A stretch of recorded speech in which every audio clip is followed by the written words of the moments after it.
너 아버지 이름이 뭐니? 이재원요. 근데 왜요?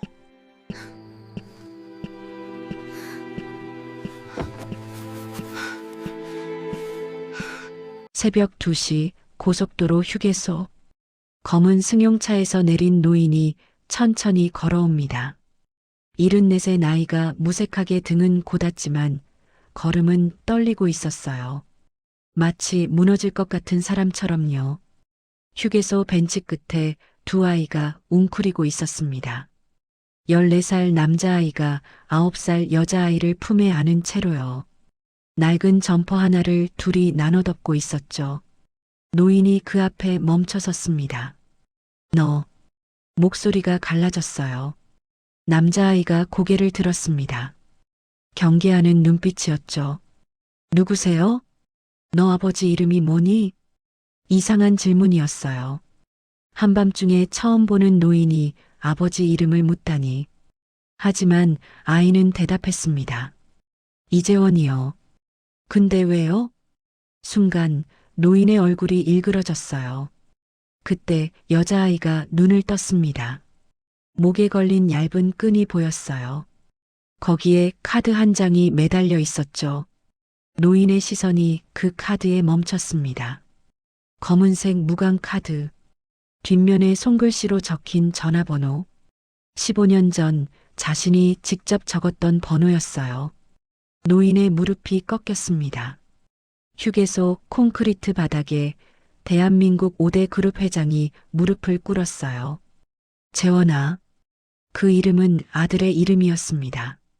15년 전에 내쫓은 그리고 다시는 보지 못한 아들. 이건 3,900원짜리 결제 하나가 이어준 이야기입니다. 밤 11시 경기도 어딘가 고속도로 휴게소였습니다. 평일 밤이라 한산했어요. 주차장엔 화물트럭 몇 대만 서 있었고 휴게소 불빛만 휑하게 켜져 있었죠. 편의점 앞 벤치에 두 아이가 앉아 있었습니다. 14살 한시우와 9살 한시은. 오빠와 여동생이었어요. 시우는 멀뚱히 하늘을 보고 있었습니다. 배가 고팠어요. 점심때 편의점에서 주운 유통기한 지난 삼각김밥 하나가 오늘 먹은 전부였거든요. 하지만 티를 내지 않았습니다. 옆에 동생이 있으니까요. 오빠. 시은이가 작은 목소리로 불렀어요. 왜? 나 배고파. 시우의 가슴이 철렁했습니다. 이 말이 제일 무서웠어요. 조금만 참아. 내일 되면. 내일 뭐? 시우는 대답하지 못했습니다. 내일이 뭐가 다르겠어요. 모레도 마찬가지일 테고요. 석 달째였습니다. 부모님이 돌아가시고 나서 처음엔 이모네 집에 맡겨졌어요. 그런데 이모부가 좋은 사람이 아니었습니다. 시우는 그 집에서 있었던 일을 생각하고 싶지 않았어요. 한 달을 버티다가 도망쳤습니다. 시은이 손을 잡고 그 뒤로 2달 동안 떠돌았어요. 역, 공원, 찜질방, 휴게소, 잠잘 곳을 찾아 계속 옮겨 다녔죠. 돈은 없었습니다. 엄마가 남긴 짐 속에 현금 20만 원이 있었는데 그것도 한 달 전에 다 떨어졌어요. 오빠, 저거 먹고 싶다. 시은이가 편의점 유리창을 가리켰습니다.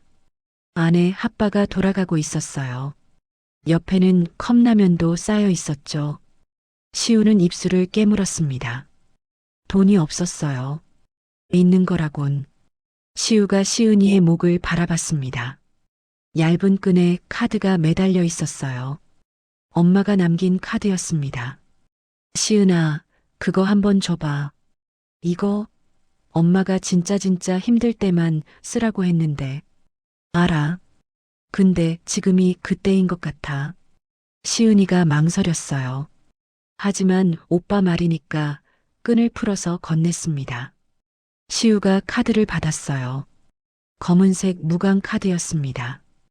뒷면에 손글씨로 전화번호가 적혀 있었죠. 누구 번호인지는 몰랐어요.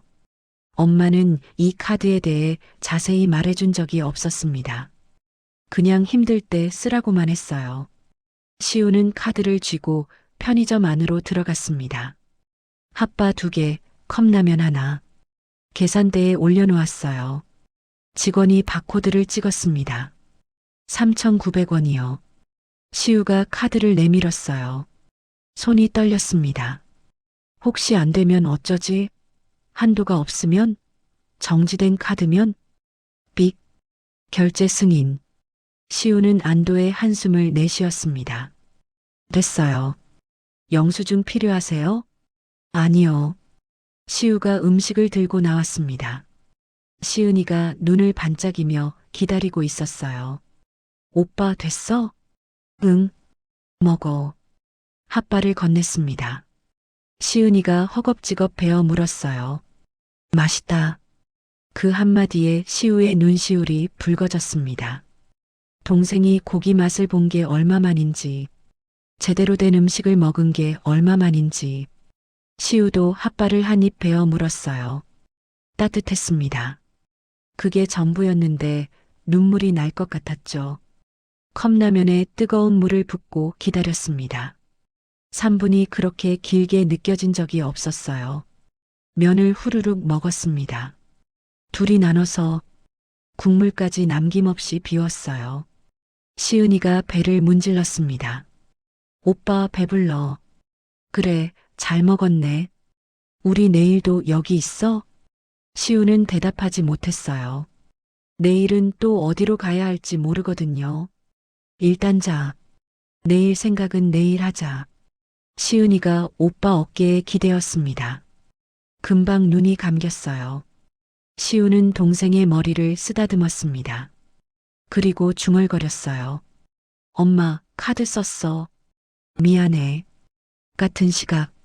서울 한남동 고급 주택가. 한성그룹 회장 한정호는 서재에 앉아 있었습니다. 74의 나이. 대한민국 재계 5위 그룹의 창업주. 가진 것은 많았지만 표정은 공허했어요. 이 시간이면 늘 이랬습니다. 잠이 오지 않아서 서재에 앉아 있는 밤. 손에는 오래된 사진이 들려 있었어요.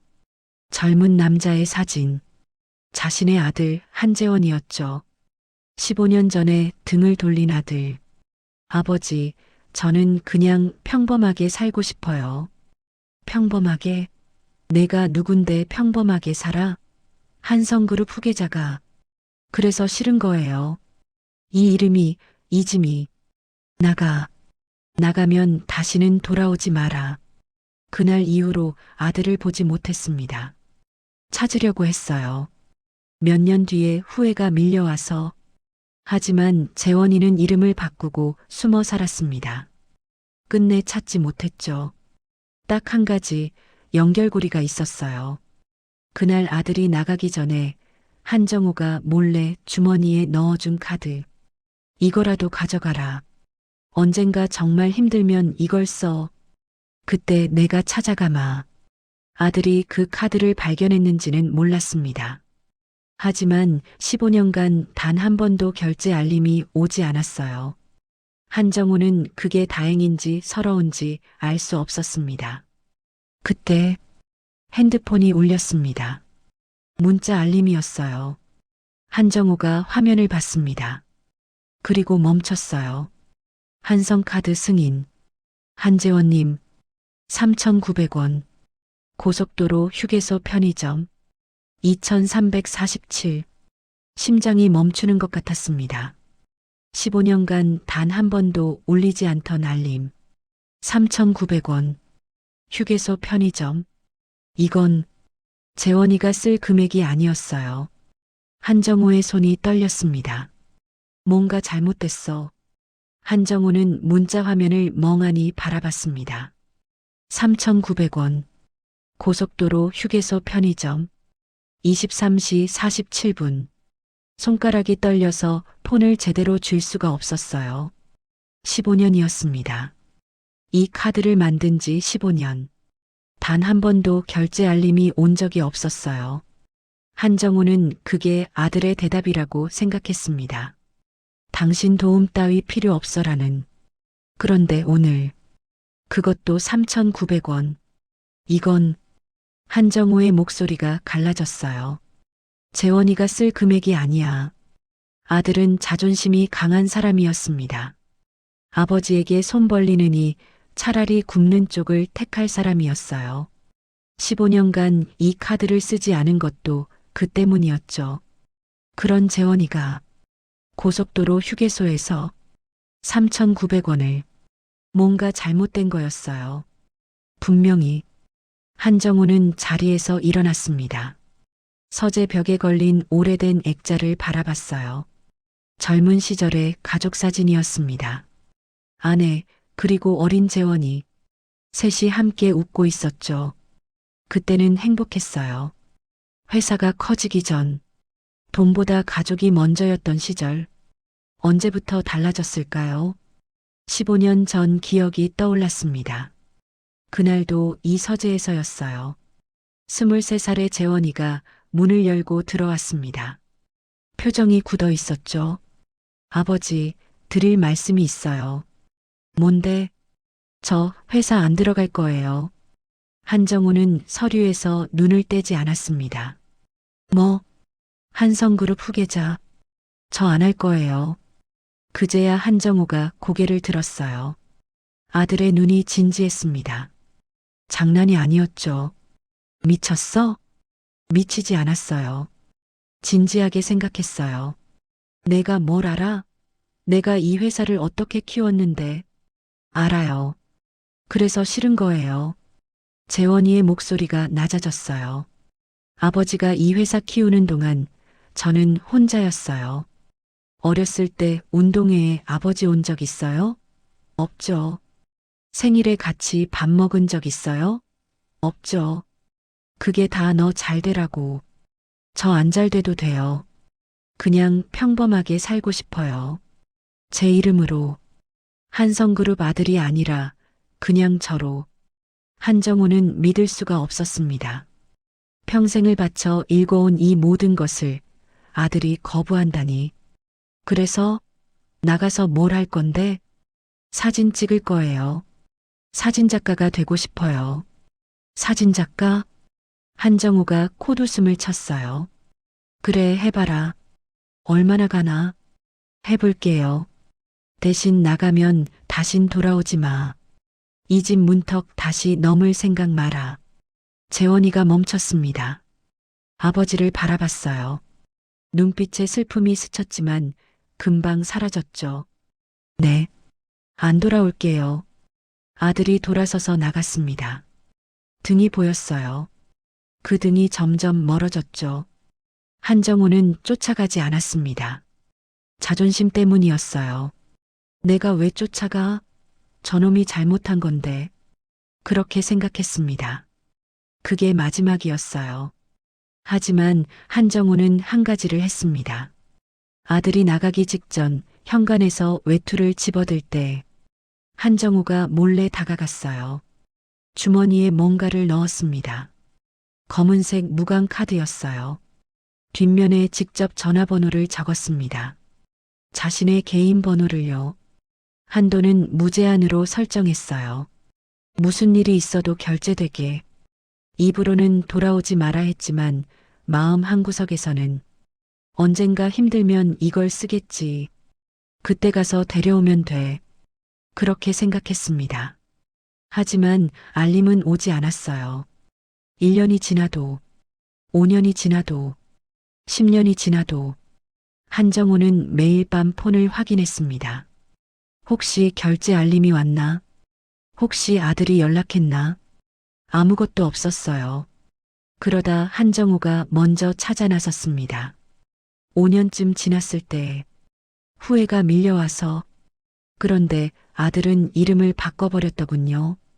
한재원이 아니라 이재원으로. 아내 성을 따라서. 주소도 연락처도 흔적도 없었습니다. 완벽하게 숨어버린 거였어요. 한정우는 그게 아들의 대답이라고 생각했습니다. 다시는 찾지 마세요. 그래서 멈췄어요. 더 이상 찾지 않았습니다. 하지만 카드는 유지했어요. 혹시 모르니까. 언젠가 쓸지 모르니까. 15년간 그렇게 기다렸습니다. 그런데 오늘 3,900원. 고속도로 휴게소 밤 11시 47분. 한정우는 알았습니다. 이건 재원이의 결제가 아니라는 걸. 재원이라면 이런 식으로 쓰지 않아요.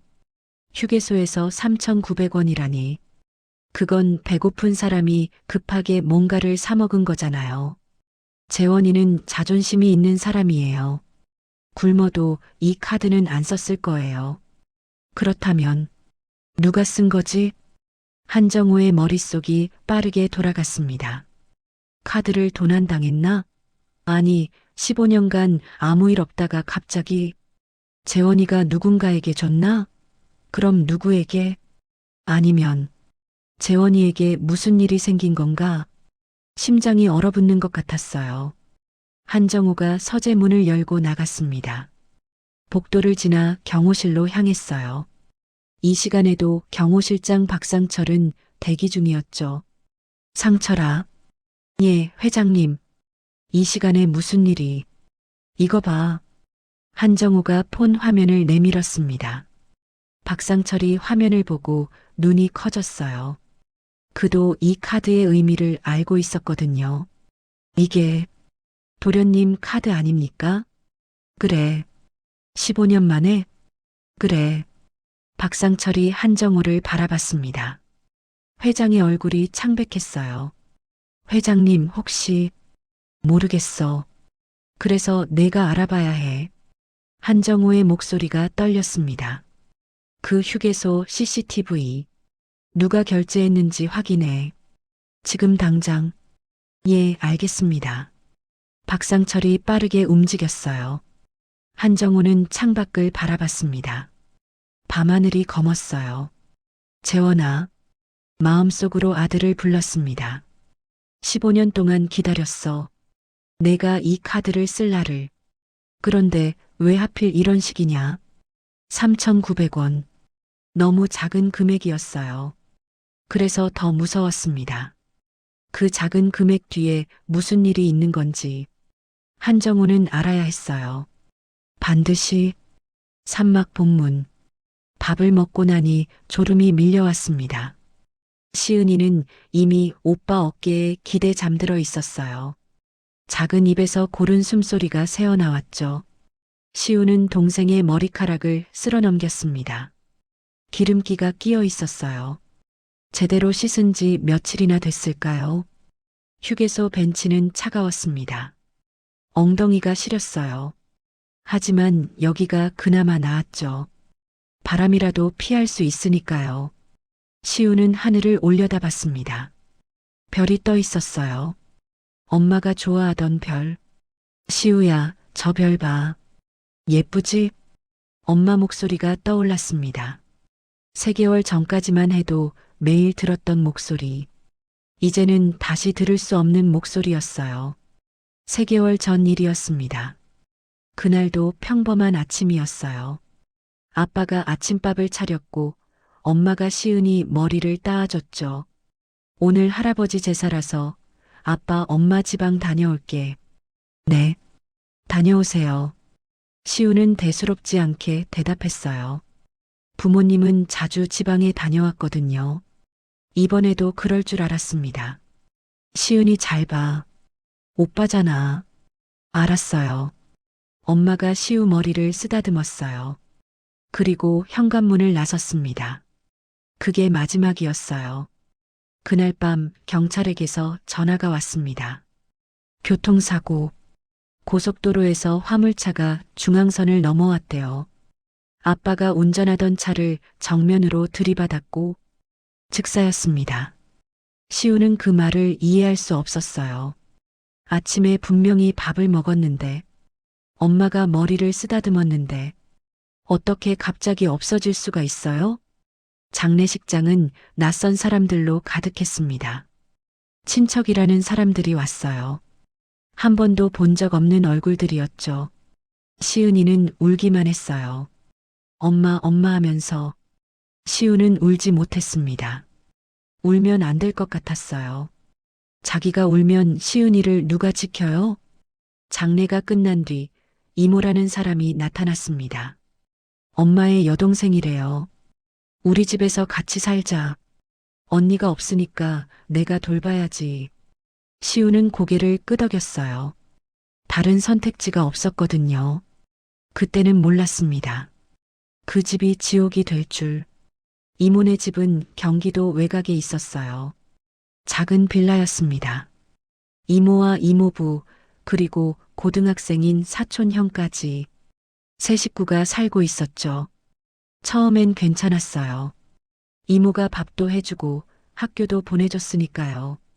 문제는 이모부였습니다. 술을 좋아하는 사람이었어요. 매일 밤 마셨죠. 그리고 술을 마시면 사람이 달라졌어요. 야, 너희들 때문에 생활비가 얼마나 드는지 알아? 밥 축내면서 고맙단 말도 없어? 시우는 대답하지 못했어요. 뭐라고 해야 할지 몰랐거든요. 이모부의 눈이 시은이를 향했습니다. 야, 저것도 먹기만 하고. 쓸모없는 것들. 시은이가 움츠러들었어요. 시우가 동생을 감쌌습니다. 저희가 설거지 할게요. 청소도 할게요. 당연히 해야지. 공짜로 재워주는 줄 알아? 그날 이후로 시우와 시은은 집안일을 도맡았어요. 설거지, 청소, 빨래. 학교 다녀오면 쉴 틈이 없었죠. 그래도 참았습니다. 갈 곳이 없으니까요. 하지만 어느 날 선을 넘는 일이 생겼어요. 이모부가 술에 취해 들어왔습니다. 그날따라 심하게 취해 있었어요. 시은이가 거실에서 TV를 보고 있었죠. 야, 저거 꺼. 시은이가 얼른 TV를 껐어요. 왜 이렇게 느려? 이모부가 시은이에게 다가갔습니다. 손을 들었어요. 퍽! 시은이의 뺨을 때렸습니다. 윽! 시은이가 비명도 못 지르고 쓰러졌어요. 시우는 방에서 그 소리를 들었습니다. 뛰어나갔죠. 시은아. 동생이 바닥에 쓰러져 있었어요. 뺨이 빨갛게 부어 있었죠. 이 새끼가. 시우의 눈에 불이 켜졌습니다. 이모부에게 달려들었어요. 14살이 어른에게 덤빈들 이길 수 없다는 걸 알았지만 상관없었어요. 동생 때리지 마세요. 이모부가 시우를 밀쳤습니다. 시우가 벽에 부딪혀 쓰러졌어요. 감히 어디서 대들어? 발이 날아왔습니다. 옆구리를 걷어찼어요. 윽! 시우가 웅크렸습니다. 아팠어요. 너무 아팠어요. 하지만 더 아픈 건 따로 있었어요. 시은이가 울고 있었습니다. 오빠 오빠 하면서 그 모습을 보는 게 더 아팠어요. 그날 밤 시우는 결심했습니다. 여기 있으면 안 되겠다. 새벽에 시은이를 깨웠어요. 시은아, 일어나. 응? 왜? 우리 나가자. 어디로? 시우는 대답하지 못했어요. 어디로 가야 할지 몰랐거든요. 그냥 여기서 나가야 한다는 것만 알았습니다. 오빠가 지켜줄게. 가자. 시은이는 고개를 끄덕였어요. 오빠를 믿으니까요. 둘은 엄마가 남긴 짐을 챙겼습니다. 옷 몇 벌, 현금 20만 원, 그리고 작은 상자 하나. 상자 안에는 사진과 함께 검은색 카드가 있었어요. 이거 뭐야? 시은이가 물었습니다. 몰라. 엄마 거니까 일단 가져가자. 시우가 카드를 시은이 목에 걸어줬어요. 잃어버리지 않게. 엄마가 진짜 힘들 때만 쓰라고 했어. 알겠지? 응. 새벽 5시에 집을 나왔습니다. 그 뒤로 돌아가지 않았어요. 2달이 지났습니다. 처음엔 찜질방에서 잤어요. 현금이 있을 때는 그게 가능했죠. 하지만 돈이 떨어지기 시작했어요. 밥도 못 먹는 날이 생겼습니다. 공원 벤치에서 자기도 했어요. 역 대합실에서 밤을 새기도 했고요. 경찰이 다가올 때마다 도망쳤습니다. 잡히면 이모네 집으로 돌아가야 하니까요. 그건 안 돼요. 절대로. 시은이는 점점 지쳐갔어요. 열도 나고 기침도 했죠. 시우는 무서웠습니다. 동생한테 무슨 일이 생기면 어쩌지? 하지만 내색하지 않았어요. 오빠, 우리 언제까지 이래? 금방이야. 금방 좋아질 거야. 거짓말이었어요. 뭐가 어떻게 좋아진다는 건지 시우도 몰랐습니다. 그냥 버티는 수밖에 없었어요. 동생을 지키면서. 그리고 오늘 고속도로 휴게소에 왔습니다. 따뜻하고 사람이 적어서요. 배가 너무 고팠어요. 시은이가 배고파라고 했을 때 더 이상 참을 수 없었습니다. 그래서 엄마 카드를 썼어요. 엄마가 진짜 힘들 때만 쓰라고 했잖아요. 지금이 그때라고 생각했어요. 3,900원. 핫바 2개, 컵라면 하나. 시우는 동생이 맛있게 먹는 걸 보면서 생각했습니다. 엄마 미안해. 카드 써버렸어. 근데 시은이가 너무 배고팠어. 이래도 되는 거지?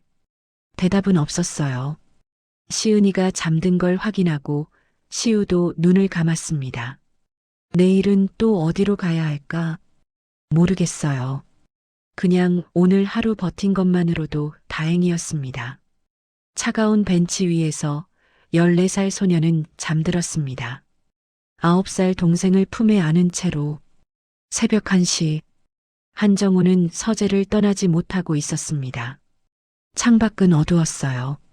서울의 밤하늘에는 별이 보이지 않았죠. 고개를 들어봤자 검은 하늘뿐이었습니다. 손에는 여전히 폰이 들려 있었어요. 화면은 꺼졌지만 눈을 감으면 그 문자가 떠올랐습니다. 3,900원. 고속도로 휴게소 편의점. 15년간 단 한 번도 울리지 않던 알림이 왜 하필 이런 금액으로 온 걸까요? 한정우는 수없이 생각했습니다. 재원이가 직접 쓴 걸까? 아니야. 재원이라면 이런 식으로 쓰지 않아. 그럼 누가? 도난? 분실? 아니면 재원이에게 무슨 일이 생긴 건가? 마지막 생각이 머릿속을 떠나지 않았어요. 심장이 조여왔습니다. 그때 서재 문이 열렸습니다. 박상철 경호실장이 들어왔어요. 표정이 굳어 있었습니다. 회장님, 찾았어? CCTV 영상 확보했습니다. 한정우가 자리에서 일어났어요. 보여줘. 박상철이 노트북을 펼쳤습니다. 화면에 흑백 영상이 떠올랐어요. 고속도로 휴게소 편의점 내부였습니다. 타임스탬프가 찍혀 있었어요. 2345. 영상이 재생됐습니다. 편의점 문이 열리고 누군가 들어왔어요. 한정우의 눈이 화면에 고정됐습니다. 아이였어요. 14살쯤 되어 보이는 남자아이. 낡은 점퍼를 입고 있었습니다. 머리카락은 헝클어져 있었고 얼굴은 야위어 있었죠. 아이가 진열대 앞에서 멈췄어요. 핫바와 컵라면을 바라봤습니다. 손을 뻗었다가 멈추고 다시 뻗었다가 멈추고 망설이고 있었어요. 한참을. 그러다 주머니에서 뭔가를 꺼냈습니다. 카드였어요. 검은색 무광 카드. 한정우의 숨이 멎었습니다. 틀림없었어요. 15년 전에 자신이 만든 그 카드. 아이가 핫바 2개와 컵라면 하나를 집었습니다. 계산대로 갔어요. 카드를 내밀었습니다. 손이 떨리고 있었어요. 화면으로도 보일 만큼 결제가 됐습니다. 아이가 물건을 들고 나갔어요. 영상이 바뀌었습니다. 편의점 바깥 CCTV. 아이가 벤치로 걸어갔어요. 거기에 또 다른 아이가 앉아 있었습니다. 더 어린 아이였어요. 9살쯤 되어 보이는 여자아이. 오빠를 기다리고 있었죠. 남자아이가 핫바를 건넸어요. 여자아이가 받아서 허겁지겁 먹었습니다. 두 아이가 나란히 앉아 컵라면을 나눠 먹었어요. 영상이 멈췄습니다. 서재에 정적이 흘렀습니다. 한정우는 화면을 멍하니 바라보고 있었어요. 입술이 바들바들 떨렸습니다. 회장님, 박상철이 조심스럽게 불렀어요. 한정우가 대답하지 않았습니다. 화면 속 남자아이의 얼굴이 눈에 박혀 있었어요. 낯설지 않았습니다. 저 이마, 저 눈매, 저 입모양. 한정우는 그 얼굴을 알았어요. 재원이. 목소리가 갈라졌습니다. 저 아이, 재원이를 닮았어. 박상철의 눈이 커졌어요. 예, 마, 저 눈, 저 이마. 재원이가 어렸을 때 저랬어. 똑같아. 한정우의 손이 떨렸습니다. 저건 남남이 저렇게 닮을 수가 없어. 피가 섞인 거야. 박상철이 화면을 다시 봤습니다. 맞았어요. 자세히 보니 그 아이는 확실히 도련님을 닮아 있었습니다. 과거 재원이가 어렸을 때 박상철이 경호를 맡았던 시절, 그때의 재원이와 화면 속 아이가 겹쳐 보였어요. 회장님, 그럼 혹시 재원이한테 자식이 있었던 거야? 한정우가 중얼거렸습니다. 15년 동안 몰랐어. 내 손주가 있었는데 난 몰랐어. 목소리가 흔들렸어요. 하지만 곧 다른 생각이 밀려왔습니다. 손주가 있다면 재원이는 어디 있지? 왜 아이들만 휴게소에 있어? 왜 저렇게 배고프게? 왜 저 카드를 쓴 거야? 한정우의 얼굴이 창백해졌습니다. 상철아. 예. 재원이 찾아봐. 지금 당장. 예, 알겠습니다. 박상철이 나갔습니다. 한정우는 다시 화면을 봤어요. 두 아이가 벤치에 앉아 있었습니다. 라면을 나눠 먹고 있었죠. 배고픈 아이들. 추운 밤. 휴게소 벤치. 저게 내 손주라고? 한정우의 눈에 눈물이 고였습니다. 15년 전 아들을 내쫓았을 때 이런 미래는 상상도 못했어요. 내 아들이 결혼을 하고 아이를 낳고 그 아이들이 저렇게 굶고 있을 줄. 내가 뭘 한 거야. 한정우가 얼굴을 감쌌습니다.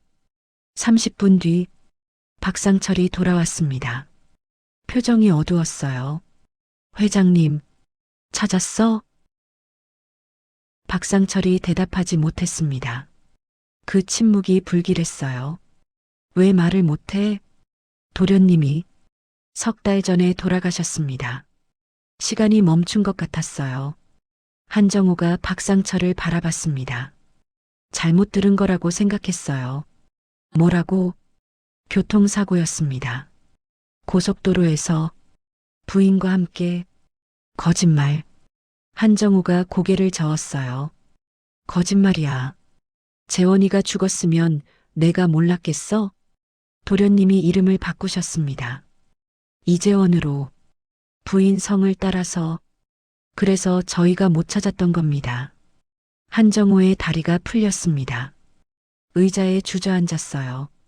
아니, 거의 쓰러지듯이. 재원이가 죽었어? 예. 3달 전에? 예. 그럼 저 아이들은 고아입니다. 3달 동안 어디서 뭘 했는지 지금 확인 중입니다. 한정우의 눈에서 눈물이 흘렀습니다. 멈출 수가 없었어요. 70년 넘게 살면서 이렇게 운 적이 없었습니다. 아들이 죽었대요. 15년간 찾던 아들이. 한 번도 화해하지 못한 아들이.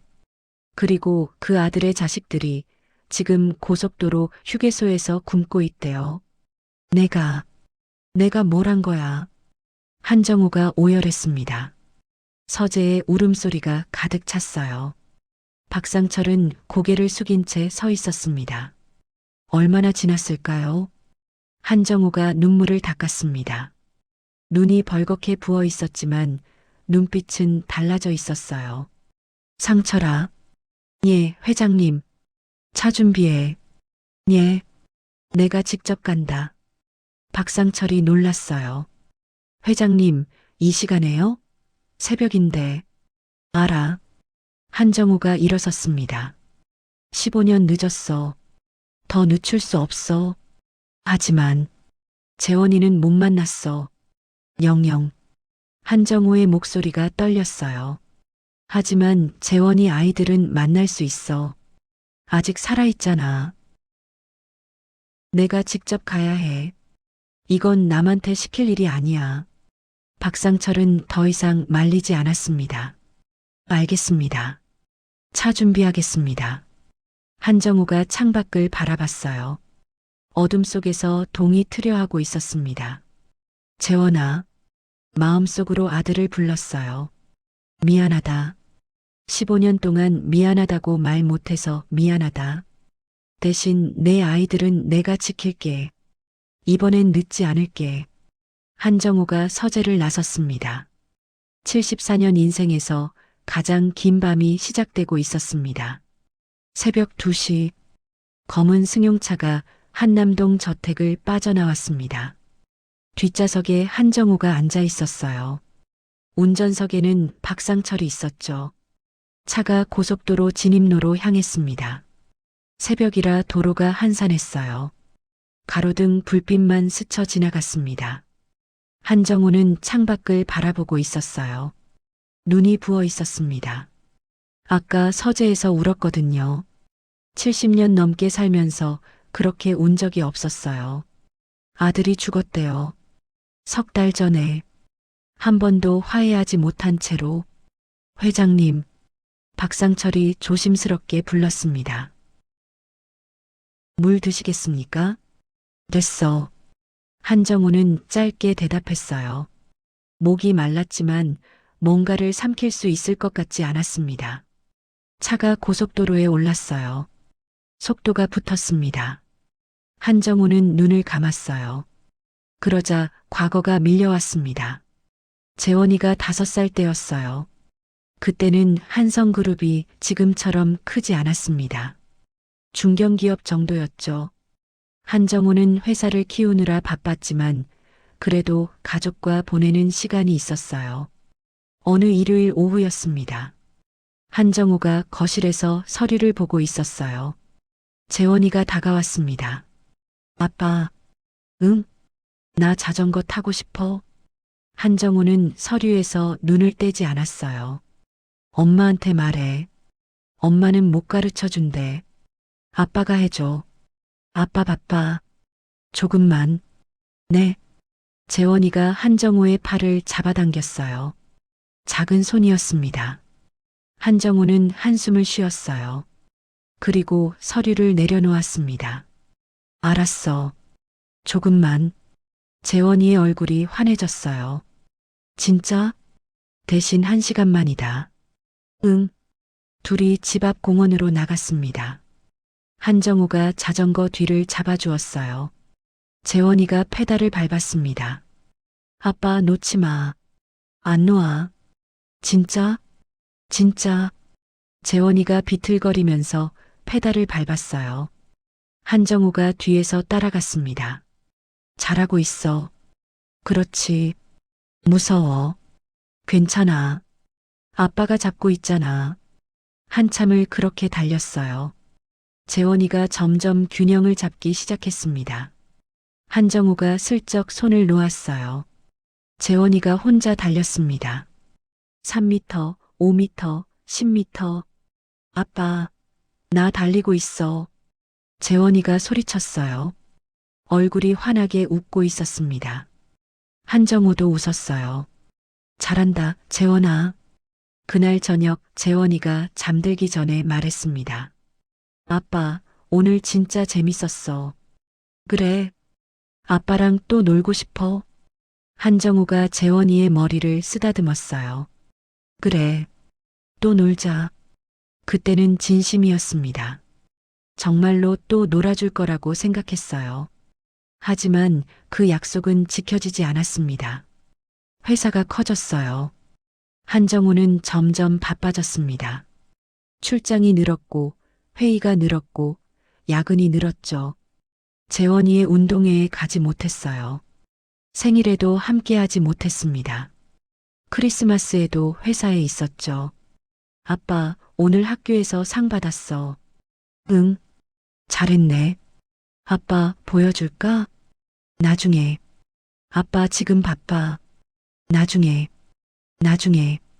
나중에 그 말을 얼마나 많이 했을까요? 한정우는 나중이 영원히 올 거라고 생각했어요. 회사가 안정되면, 시간이 나면 그때 가족과 함께하면 된다고. 하지만 나중은 오지 않았습니다. 재원이가 자라면서 점점 멀어졌어요. 대화가 줄었습니다. 같이 밥 먹는 날도 줄었죠. 그리고 23살이 되던 해, 재원이가 말했습니다. 아버지, 저 회사 안 들어갈 거예요. 뭐, 그냥 평범하게 살고 싶어요. 한정우는 화가 났어요. 평생을 바쳐 키운 회사인데, 전부 이 녀석한테 물려주려고 했는데, 내가 뭘 알아? 몰라요. 그냥 싫은 거예요. 이 삶이. 나가면 다신 돌아오지 마라. 그 말을 왜 했을까요? 그냥 겁주려고 한 말이었어요. 재원이가 알겠어요. 아버지하고 물러설 줄 알았습니다. 그런데 재원이는 진짜 나갔어요. 그게 마지막이었습니다. 한정우가 눈을 떴어요. 창밖으로 고속도로 풍경이 스쳐 지나갔습니다. 가로등, 방음벽, 표지판. 옆에 휴게소 표지판이 보였어요. 휴게소 EKM. 회장님, 거의 다 왔습니다. 박상철의 목소리였어요. 한정우는 대답하지 않았습니다. 가슴이 답답했어요. 숨을 쉬기가 힘들었습니다. 15년 전으로 돌아갈 수 있다면 그날 나가라는 말 대신 다른 말을 했을 거예요. 재원아, 미안해. 아빠가 바빴어. 내가 원하는 대로 살아. 대신 가끔은 얼굴 보여줘. 아빠가 틀렸어. 그런 말을요. 하지만 시간은 돌아가지 않았습니다. 재원이는 죽었어요. 3달 전에 한정우가 모르는 사이에 장례식에도 가지 못했습니다. 아들의 마지막 얼굴도 보지 못했어요. 회장님, 박상철이 또 불렀어요. 휴게소 들어갑니다. 한정우가 고개를 끄덕였습니다. 차가 휴게소 진입로로 접어들었어요. 주차장이 보였습니다. 새벽 3시, 휴게소는 텅 비어 있었어요. 화물트럭 몇 대만 서 있었고 불빛만 휑하게 켜져 있었습니다. 한정우의 눈이 편의점 앞 벤치를 향했어요. 누군가 있었습니다. 2 아이였어요. 웅크리고 앉아 있었습니다. 낡은 점퍼를 나눠 덮고 있었죠. 한정우의 심장이 멎는 것 같았어요. 저 아이들이야. 목소리가 떨렸습니다. CCTV에서 봤던 그 아이들. 내 손주. 재원이의 아이들. 회장님, 어떻게 하시겠습니까? 박상철이 물었어요. 한정우는 대답하지 않았습니다. 차 문을 열었어요. 차가운 새벽 공기가 밀려들었습니다. 한정우가 차에서 내렸어요. 발이 떨렸습니다. 74년 인생에서 이렇게 떨린 적이 없었어요. 천천히 걸었습니다. 벤치를 향해서 한 걸음, 2 걸음, 3 걸음. 가까워질수록 아이들의 모습이 선명해졌어요. 남자아이가 여자아이를 품에 안고 있었습니다. 둘 다 잠들어 있었죠. 남자아이의 얼굴이 보였어요. 숨이 막혔습니다. 재원이었어요. 아니, 재원이가 아니라 재원이의 아이. 하지만 그 얼굴은 어린 시절 재원이와 똑같았습니다. 한정우가 멈춰 섰어요. 손이 떨렸습니다. 눈에 눈물이 고였습니다. 재원아, 마음속으로 아들을 불렀어요. 내 아이들이 여기 있구나. 내가 왔어. 15년 늦었지만 내가 왔어. 한정우가 한 걸음 더 다가갔습니다. 그 순간 남자아이가 눈을 떴어요. 시우는 얕은 잠에서 깼습니다. 누군가 다가오는 기척이 느껴졌거든요. 3달 동안 떠돌면서 생긴 감각이었어요. 위험을 감지하는 본능 같은 거죠. 눈을 떴습니다. 낯선 노인이 서 있었어요. 검은 코트를 입고 있었습니다. 은빛 머리카락, 고든 등, 어둠 속에서도 눈빛이 또렷했어요. 시우는 반사적으로 시은이를 더 꽉 안았습니다. 누구세요? 목소리가 떨렸어요. 경계하는 눈빛이었습니다. 노인이 대답하지 않았어요. 그냥 시우를 바라보고 있었습니다. 이상한 눈빛이었어요. 뭔가 슬픈 것 같기도 하고 그리운 것 같기도 한. 뭘 봐요? 시우가 날카롭게 말했어요. 석 달 동안 배운 게 있었습니다. 낯선 어른을 믿으면 안 된다는 것. 친절한 척하는 사람일수록 더 조심해야 한다는 것. 이모부도 처음엔 친절했거든요. 나중엔 주먹이 날아왔지만 저리 가세요. 시우가 말했어요. 노인이 움찔했습니다. 하지만 떠나지 않았어요. 애야. 노인이 입을 열었습니다. 목소리가 갈라져 있었어요. 너희 여기서 뭐하니? 상관없잖아요. 밤인데. 춥잖아. 괜찮아요. 시우는 퉁명스럽게 대답했어요. 괜찮지 않았지만 그렇게 말해야 했습니다. 약한 모습을 보이면 안 돼요. 노인이 한 걸음 다가왔어요. 시우가 뒤로 물러났습니다. 시은이를 더 꽉 안았어요. 오지 마세요. 경찰 부를 거예요. 거짓말이었어요. 경찰을 부르면 오히려 시우와 시은이가 잡혀갑니다. 이모네 집으로 돌아가야 하고요. 하지만 노인은 그걸 모르잖아요. 노인이 멈췄습니다. 손을 들었어요. 항복하듯이. 알았어. 안 갈게. 그리고 그 자리에 서 있었어요. 떠나지도 않고 다가오지도 않고 이상한 사람이었어요. 뭘 원하는 건지 모르겠었습니다. 그때였어요. 휴게소 건물 쪽에서 발소리가 들렸습니다. 후레쉬 불빛이 흔들렸어요. 누군가 다가오고 있었습니다. 거기 누구야? 굵은 목소리였어요. 중년 남자. 휴게소 경비원인 것 같았습니다. 시우의 얼굴이 굳었어요. 또 쫓겨나는 건가? 야, 거기 애들. 경비원이 다가왔습니다. 후레쉬를 시우와 시은에게 비쳤어요. 여기서 뭐 하는 거야? 노숙이야? 시우가 대답하지 못했어요. 뭐라고 해야 할지 몰랐습니다. 어른은 어디 있어? 부모님은? 말을 해, 임마. 경비원의 목소리가 거칠어졌어요. 시은이가 눈을 떴습니다. 시끄러운 소리에 잠이 깬 거죠. 오빠? 시은아, 괜찮아. 자고 있어. 무슨 소리야? 시은이가 고개를 들었어요. 경비원을 보고 움찔했습니다. 오빠, 저 아저씨 뭐야? 됐어. 가만히 있어. 시우가 시은이를 감쌌어요. 경비원이 인상을 썼습니다. 야, 여기 노숙자 쉼터 아니야. 나가. 저희 그냥 잠깐이고 뭐고 나가라고. 손님들 불편해하잖아. 새벽 3시에 손님이 어디 있어요? 주차장에 트럭 몇 대뿐인데. 하지만 시우는 말대꾸하지 않았습니다. 어른한테 대들면 더 큰일 나는 거 알거든요. 나갈게요. 시우가 일어섰어요. 시은이의 손을 잡았습니다. 시은아, 일어나. 어디가? 그냥 가야 해.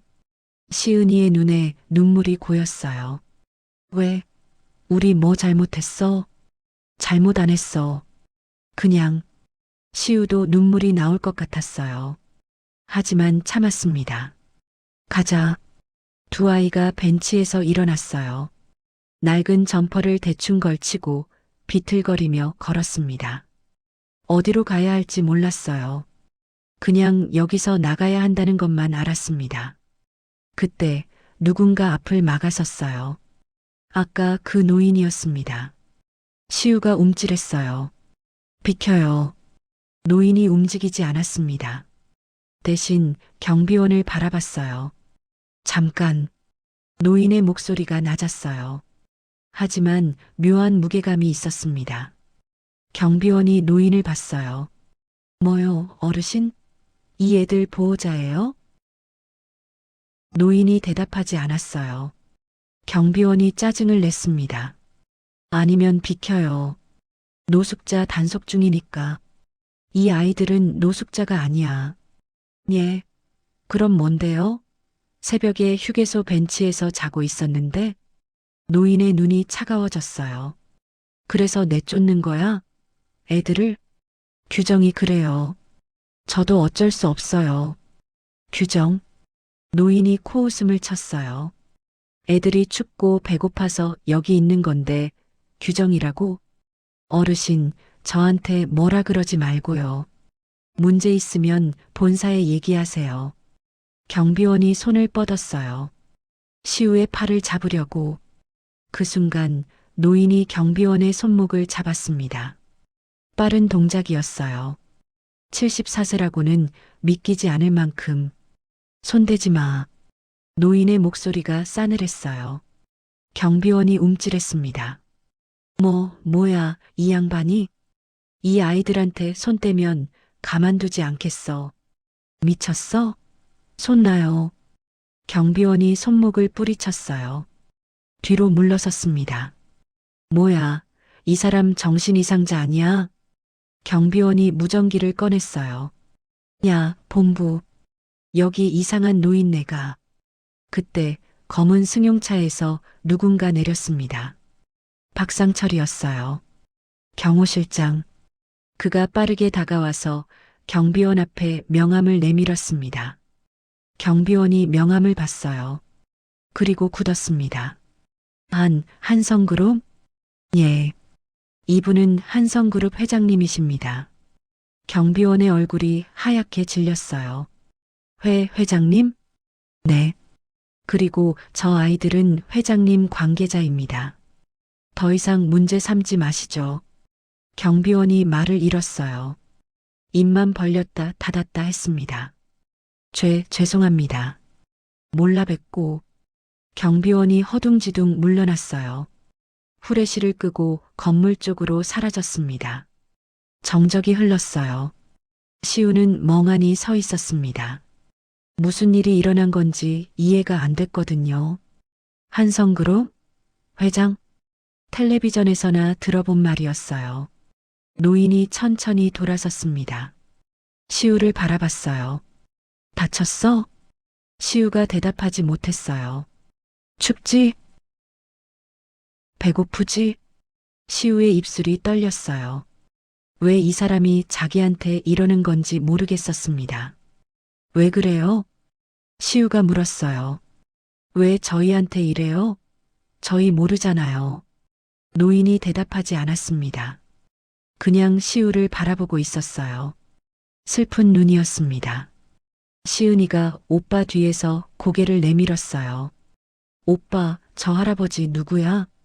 몰라. 근데 왜 우리 도와줬어? 시우도 그게 궁금했어요. 노인이 천천히 입을 열었습니다. 너. 목소리가 떨렸어요. 너 아버지 이름이 뭐니? 이상한 질문이었어요. 한밤중에 처음 보는 노인이 아버지 이름을 묻다니. 하지만 시우는 대답했습니다. 거짓말할 이유가 없으니까요. 이재원이요. 노인의 얼굴이 일그러졌어요. 근데 왜요? 시우가 물었어요. 노인이 대답하지 못했습니다. 눈에서 눈물이 흘렀어요. 이재원이요. 시우의 대답이 새벽 공기 속에 울렸습니다. 노인이 멈춰섰어요. 마치 시간이 멈춘 것처럼. 시우는 이해할 수 없었어요. 아버지 이름을 말했을 뿐인데 왜 저 사람이 저러는 걸까요? 근데 왜요? 왜 아버지 이름을 물어요? 노인이 대답하지 못했습니다. 입술이 떨리고 있었어요. 눈에서 눈물이 흘렀습니다. 시우는 당황했어요. 처음 보는 노인이 울고 있었거든요. 저기, 괜찮으세요? 노인이 한 발 다가왔어요. 비틀거렸습니다. 다리에 힘이 풀린 것 같았죠. 재원이. 노인이 중얼거렸어요. 내 아버지가. 재원이야? 네. 근데 아버지는 석 달 전에. 알아. 노인이 눈을 감았어요. 알아. 알고 있어. 시우는 더 당황했습니다. 이 사람이 아버지를 알아요? 어떻게? 아버지 아세요? 누구세요? 아버지랑 무슨 관계예요? 노인이 눈을 떴어요. 시우를 똑바로 바라봤습니다. 그 눈빛이 이상했어요. 슬픔, 후회, 그리움, 여러 감정이 뒤섞여 있었습니다. 나는 노인의 목소리가 갈라졌어요. 내 아버지, 아버지야. 시간이 멈췄습니다. 시우의 머릿속이 하얘졌어요. 아버지의 아버지? 그럼 할아버지? 뭐라고요? 내 할아버지야. 한정호. 시우는 믿을 수 없었어요. 아버지는 한 번도 할아버지 얘기를 한 적이 없었거든요. 할아버지가 있다는 것도 몰랐어요. 돌아가신 줄 알았습니다. 거짓말이에요. 시우가 뒤로 물러났어요. 우리 아버지 성은 이예요. 한이 아니라고요. 재원이가 바꿨어. 집 나가면서. 집 나가요? 무슨 소리예요? 노인이. 아니, 한정우가 눈을 감았어요. 15년 전에 나랑 크게 싸웠어. 그리고 나갔어. 다시는 안 돌아온다고. 시우는 머리가 복잡했어요. 아버지가 한 번도 말해주지 않았던 이야기였거든요. 몰라요. 저는 그런 거 몰라요. 그래. 모를 거야. 재원이가 말 안 했을 테니까. 한정우가 시우를 바라봤어요. 나도 몰랐어. 내가 있는 줄. 오늘 알았어. 그때 시은이가 오빠 뒤에서 고개를 내밀었어요. 오빠 무슨 소리야? 할아버지가 뭐야? 시은이는 잘 이해하지 못하는 것 같았어요. 9살이니까요. 한정우의 시선이 시은에게로 향했습니다. 작은 아이였어요. 야윈 얼굴, 헝클어진 머리카락, 너무 큰 점퍼 속에서 몸이 작아 보였죠. 그런데 그 아이의 목에 뭔가가 걸려 있었어요. 얇은 끈, 거기에 매달린 카드 한 장. 한정호의 숨이 멎었습니다. 그 카드, 검은색 무광 카드. 15년 전 자신이 만든 그 카드. 한정우가 떨리는 손을 뻗었어요. 그거, 시은이가 움찔했습니다. 오빠 뒤로 숨었어요. 잠깐만. 한정우가 무릎을 꿇었어요. 시은이와 눈높이를 맞추려고. 콘크리트 바닥이 차가웠지만 느껴지지 않았습니다. 그 카드, 볼 수 있을까? 시은이가 고개를 저었어요. 안 돼. 엄마가 준 건데. 알아. 알아. 그냥 볼 것만. 싫어. 시은이가 단호하게 말했어요. 카드를 손으로 감쌌습니다. 한정우는 억지로 보려 하지 않았어요. 대신 물었습니다. 그 카드 뒷면에 숫자 적혀 있지? 시은이가 멈췄어요. 어떻게 알아요? 전화번호야. 내 번호. 시은이의 눈이 커졌어요. 진짜? 그래. 내가 적었어. 15년 전에. 시은이가 카드를 꺼냈어요. 뒷면을 봤습니다. 손글씨로 적힌 전화번호. 시은이가 한정우를 바라봤어요. 이게 할아버지 번호? 그래. 한정우의 눈에서 다시 눈물이 흘렀어요. 내 아빠한테 줬어. 15년 전에. 힘들면 연락하라고. 근데 아빠는 한 번도 안 했어. 15년 동안. 한정우가 고개를 숙였어요. 그만큼 나한테 화가 났던 거야. 내가 그만큼 잘못한 거야. 시은이는 말이 없었어요. 이해하기 어려운 얘기였거든요. 하지만 눈앞에 무릎 꿇은 노인이 울고 있다는 건 알았습니다. 할아버지, 왜 울어요? 한정우가 고개를 들었어요. 미안해서. 뭐가요? 다 미안해서. 한정우가 두 아이를 바라봤어요. 시우와 시은, 재원이의 아이들, 자신의 손주, 굶주리고 지치고 떠돌고 있었어요. 석 달 동안, 그 석 달 동안 자신은 뭘 했을까요? 넓은 집에서 혼자 밥 먹고, 혼자 자고, 손주가 휴게소 벤치에서 굶고 있는 줄도 모르고 내가 너희 아빠 내쫓지 않았으면. 한정우의 목소리가 떨렸어요. 15년 전에 그러지 않았으면 이렇게 안 됐을 텐데. 시우가 입을 열었어요. 그게 무슨 소리예요? 내가 아빠한테 나가라고 했어. 다시 돌아오지 말라고. 왜요? 싸웠으니까. 아빠가 내 말을 안 들었으니까. 한정우가 쓸쓸하게 웃었어요. 그게 이유였어. 그것뿐이었어. 그렇게 쫓아내고 15년 동안 못 만났어. 시우는 말이 없었어요. 아버지가 왜 할아버지 얘기를 안 했는지 이제 알 것 같았습니다. 아버지, 많이 힘들었겠네요. 시우의 말에 한정우가 고개를 떨궜어요. 그래, 내가 힘들게 했어. 근데 저희한테 왜 와요? 이제 와서? 시우의 목소리에 날이 서 있었어요. 아버지 살아있을 때는 안 왔으면서 돌아가시고 나서 오면 뭐해요? 한정우가 대답하지 못했어요. 맞는 말이었거든요. 변명할 수 없었습니다. 미안하다. 그 말밖에 할 수 없었어요. 미안해. 정말 미안해. 새벽 공기가 차가웠어요. 세 사람 사이에 침묵이 흘렀습니다. 시은이가 먼저 움직였어요. 한정우에게 다가갔습니다. 할아버지. 많이 슬퍼요? 한정우가 고개를 들었어요. 시은이의 얼굴이 보였습니다. 9살 아이. 야윈 얼굴. 하지만 눈빛은 맑았어요. 할아버지도 아빠 보고 싶어요? 한정우의 심장이 쿵 내려앉았어요. 그래. 나도 보고 싶어요. 엄마도. 많이. 시은이의 눈에 눈물이 고였어요. 근데 이제 못 봐요. 죽었으니까. 그 말에 한정우가 무너졌어요. 소리 없이 울었습니다. 어깨가 떨렸어요. 74년 인생에서 이렇게 운 적이 없었어요. 아내가 죽었을 때도 이렇게까지는 아니었습니다. 그런데 지금은 멈출 수가 없었어요. 아들을 잃은 슬픔, 손주를 이렇게 만든 죄책감, 15년간 쌓인 모든 후회가 터져나왔습니다. 시은이가 조심스럽게 한정우의 손을 잡았어요. 작은 손이었습니다.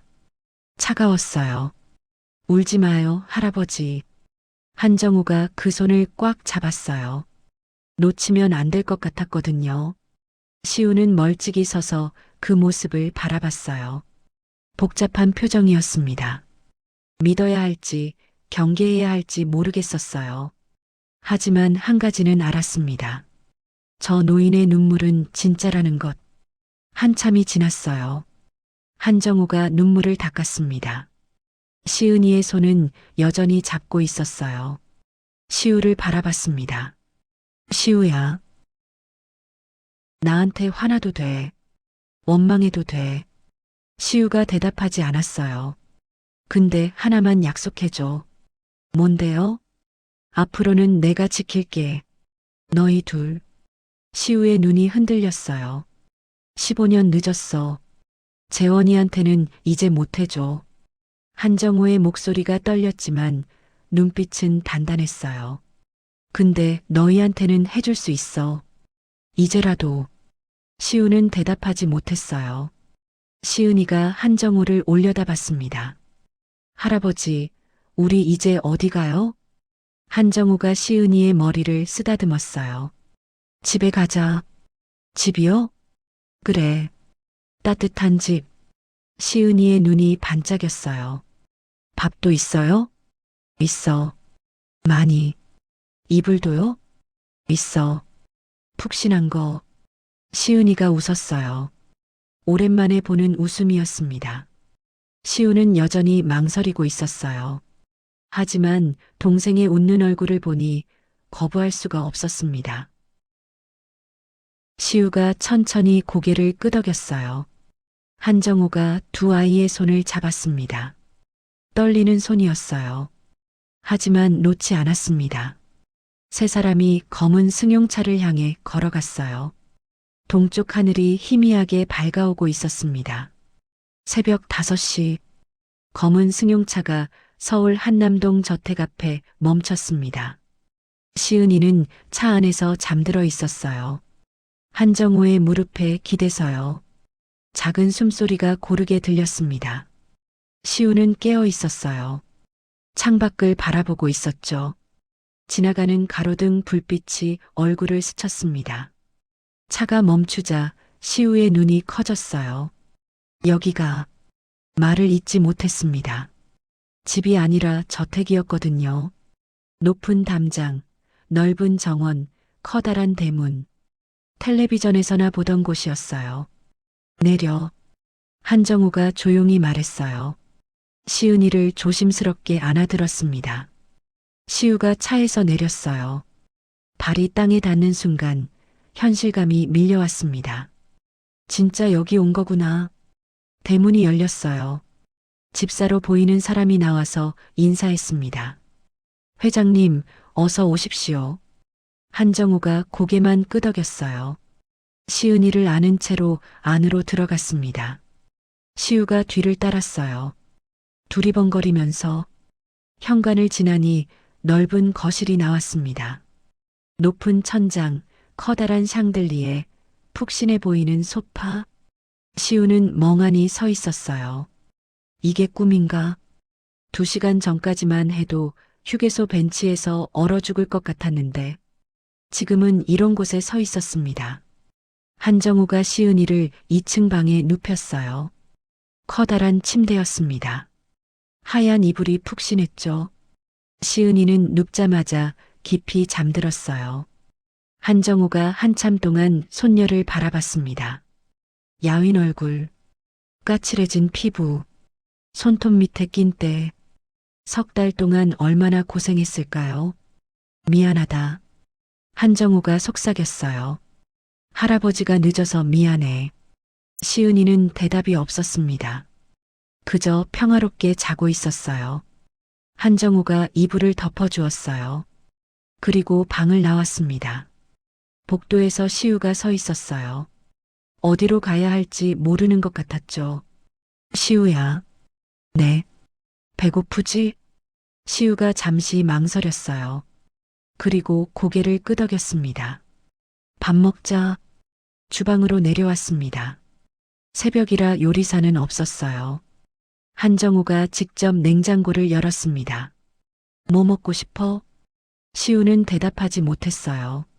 냉장고 안이 가득 차 있었거든요. 뭐가 뭔지도 모르겠었습니다. 국 끓여줄까?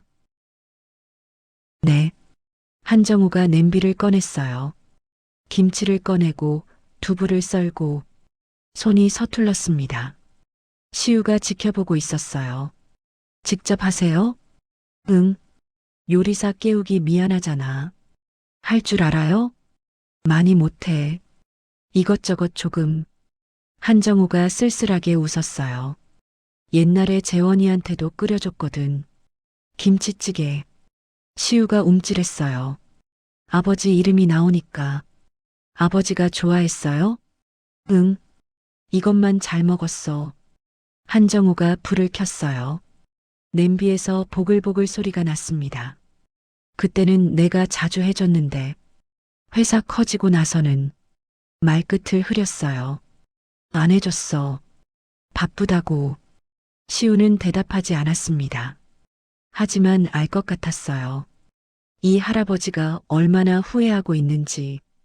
김치찌개가 완성됐어요. 한정우가 뚝배기에 담아서 식탁에 올렸습니다. 흰 쌀밥도 한 그릇 퍼왔어요. 먹어. 시우가 숟가락을 들었어요. 찌개를 한 숟갈 떴습니다. 입에 넣는 순간 눈물이 났어요. 따뜻했거든요. 너무 따뜻했어요. 3달 만에 먹어보는 집밥이었습니다. 맛있어? 한정우가 물었어요. 시우가 고개를 끄덕였어요. 대답 대신 밥을 더 떴습니다. 허겁지겁 먹었어요. 한정우는 시우가 먹는 모습을 지켜봤습니다. 재원이도 저랬어요. 배고프면 말없이 밥만 퍼먹었죠. 똑같았습니다. 천천히 먹어. 체해. 네. 시우가 속도를 늦췄어요. 하지만 여전히 열심히 먹었습니다. 밥 한 그릇을 비웠어요. 찌개도 거의 다 먹었죠. 숟가락을 내려놓았습니다. 감사합니다. 더 줄까? 아니요. 배불러요. 시우가 고개를 숙였어요. 뭔가 말하고 싶은 것 같았습니다. 왜? 시우가 입술을 깨물었어요. 아직 잘 모르겠어요. 이게 진짜인지. 뭐가? 다요. 할아버지가 있다는 것도, 여기 온 것도 꿈 같아요. 한정우가 고개를 끄덕였어요. 그럴 수 있어. 근데 하나만 물어봐도 돼요? 뭔데? 시우가 한정우를 똑바로 바라봤어요. 진짜 우리 안 버려요? 그 질문에 한정우의 가슴이 아렸습니다. 14살 아이가 버려질까봐 걱정하고 있었어요. 석 달 동안 얼마나 무서웠을까요? 얼마나 불안했을까요? 안 버려. 한정우가 단호하게 말했어요. 절대 안 버려. 약속해요? 약속해. 한정우가 시우의 손을 잡았어요. 15년 전에 내 아빠한테 못 지킨 약속이 있어. 그래서 이번엔 꼭 지킬 거야. 시우의 눈에 눈물이 고였어요. 참으려고 했지만 참을 수가 없었습니다. 석 달 동안 울지 않았어요. 동생 앞에서 약한 모습을 보이면 안 됐거든요. 오빠니까. 지켜야 하니까. 하지만 지금은 시우가 울었어요. 소리 없이 어깨만 들썩였습니다. 한정우가 손자를 안았어요. 울어. 울어도 돼. 아빠. 응. 아빠 보고 싶어요. 나도 그래. 두 사람이 부엌에서 함께 울었습니다. 새벽빛이 창으로 스며들고 있었어요. 해가 떴습니다. 시은이가 눈을 떴어요. 낯선 천장이 보였습니다. 여기 어디야? 몸을 일으켰어요. 푹신한 침대, 하얀 이불, 햇살이 들어오는 커다란 창문. 꿈인가 싶었어요. 문이 열렸습니다. 시우가 들어왔어요. 시은아, 일어났어? 오빠, 여기 어디야? 할아버지 집이야. 할아버지? 시은이가 고개를 갸웃했어요. 그러다 기억이 났습니다. 아, 어젯밤에. 응. 기억나? 응. 우는 할아버지. 시우가 웃었어요. 오랜만에 웃는 얼굴이었습니다. 밥 먹으러 가자. 할아버지가 기다려. 두 아이가 1층으로 내려왔어요. 식탁에 음식이 차려져 있었습니다. 밥, 국, 반찬. 김이 모락모락 났어요. 한정우가 식탁 앞에 서 있었어요. 일어났네. 시은이가 달려갔습니다. 할아버지. 한정우의 품에 안겼어요. 한정우가 손녀를 꼭 안았습니다. 잘 잤어? 응. 침대가 구름 같았어. 그래. 다행이네. 시은이가 한정우를 올려다봤어요. 할아버지, 우리 이제 어디 가요? 한정우가 시은이의 머리를 쓰다듬었어요. 아무데도 안 가. 그럼 여기 있어요?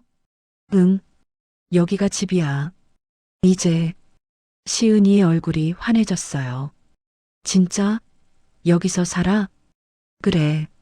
너랑 오빠랑 할아버지랑. 시은이가 시우를 돌아봤어요.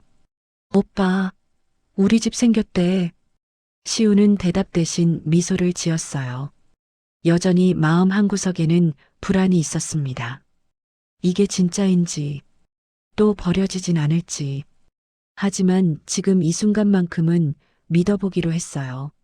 세 사람이 식탁에 앉았습니다. 한정우가 시은이에게 밥을 떠주었어요. 많이 먹어. 네. 시은이가 밥을 먹기 시작했어요. 맛있게, 행복하게. 한정우가 그 모습을 바라봤습니다. 창밖으로 아침 햇살이 들어왔어요. 오래된 식탁에 세 사람의 그림자가 드리워졌습니다. 한정우는 생각했어요. 15년 전 이 식탁에서 재원이와 함께 밥을 먹었던 날들. 그때로 돌아갈 수 없다는 걸 알았습니다. 아들에게 미안하다는 말도 이제는 할 수 없었어요. 하지만 재원아, 마음속으로 아들을 불렀어요. 내 아이들, 내가 지킬게. 이번엔 안 놓칠게. 약속해. 시은이가 밥을 먹다 말고 물었어요. 할아버지, 왜 안 먹어? 먹어야지. 한정우가 숟가락을 들었어요. 밥 한 숟갈을 입에 넣었습니다. 따뜻했어요. 식탁 위로 햇살이 쏟아졌습니다. 3,900원짜리 결제 하나가 이어준 인연이었어요. 너무 늦었다고 생각했지만 아직 끝난 건 아니었습니다. 새로운 시작이었어요.